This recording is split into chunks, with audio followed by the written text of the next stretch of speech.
বৃহস্পতিবার এমনভাবে লক্ষ্মীর পাঁচালি শোনে আমাদের হ্যাপি। ব্রতকথা আরম্ভ। দোল পূর্ণিমার নিশি নির্মল আকাশ, ধীরে ধীরে বহিতেছে মলয় বাতাস। লক্ষ্মীদেবী বামে করি বসি নারায়ণ, কহিতেছে নানা কথা সুখে আলাপন। হেনকালে বিনা নিয়ে আসে মণিবর, নারায়ণের সাক্ষাতে কহিল বিস্তর। তারপরে করজোড়ে করিয়া প্রণতি, কহিল নারদ মুনি নারায়ণ প্রতি। কহ মাতা এ কেমন তোমার বিচারে, চঞ্চলা চপলা পায় ফিরে দাঁড়ে দাঁড়। প্রতি বৃহস্পতিবার আমরা যেই পুজো দিই না কেন, হ্যাপি এইভাবেই ঠাকুর ঘরে থাকবে, আর যতটা সময় আমরা থাকবো ততটা সময়ই ও এখানে থাকবে।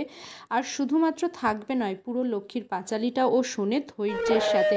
তারপরে শাঁখও বাজাবে আবার আমাদের সাথে, আর এটা তো ওর ডেইলি রুটিন, শাঁখ বাজালেই ওকেও শাঁখ বাজাতে হবে। শুধুমাত্র লক্ষ্মীর পাঁচালি শুনে পালিয়ে কিন্তু যায় না আমাদের হ্যাপি। ধুনো যখন আমি প্রতি ঘরে দিতে যাব, ও সাথে সাথে প্রতিটা ঘরে ধুনো দেবে, সব ঘরের লাইট ফ্যান অফ আছে কিনা সেটারও তদারকি করবে। আমার পিছন, আমার কেন, বাড়ির যে কারোর পিছন ও ছাড়বে না যতক্ষণ না পুরো পুজোটা কমপ্লিট হচ্ছে। তোমরা দেখতেই পাচ্ছ আমি কিন্তু একটু ভিডিও কাটিনি, ও পুরো ভিডিওতে আমার সাথে থেকেছে। মানে প্রতি বৃহস্পতিবার ও ঠিক এইভাবেই কিন্তু কোঅপারেট করে আমাদের সাথে। আসল বিষয়টা, প্রতিটা প্রাণীর মধ্যেই আধ্যাত্মিক সত্তাটা থাকে, এটা বাড়ির লোকের উপর নির্ভর করে কিভাবে সেটা প্রকাশ পাবে। হ্যাপির এই অভ্যাসটা যেহেতু ছোট থেকে আছে, কারণ আমরা ছোট থেকে এই রুটিনেই ওকে বড় করেছি।